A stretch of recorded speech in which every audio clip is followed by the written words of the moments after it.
Already unstable, but now teetering on what looks like a meltdown. After the quake and the tsunami, a blast at the Daiichi nuclear power plant in Fukushima. Its sheer power plain to see. Reports that the roof of one of the reactors had caved in offered a worrying sign that the containment building may have been breached. This picture was taken directly after the explosion. It shows 4 reactors.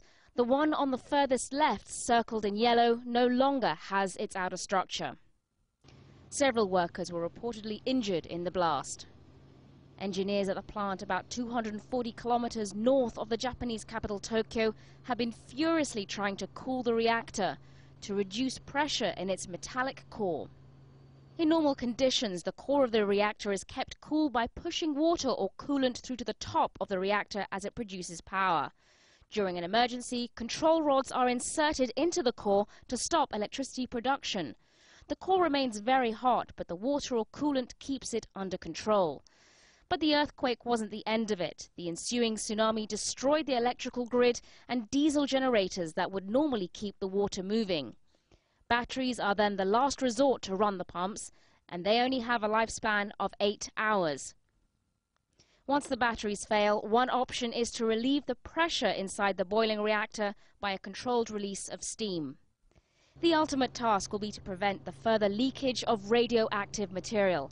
But as the evacuation radius in Fukushima keeps extending, there are fears that it may already be too late. Within 10 minutes of losing the cooling, the fuel was doomed. And then it followed a cycle, which we know at 3 Mile Island was occurring. 3 Mile Island stopped because the containment dome didn't fail.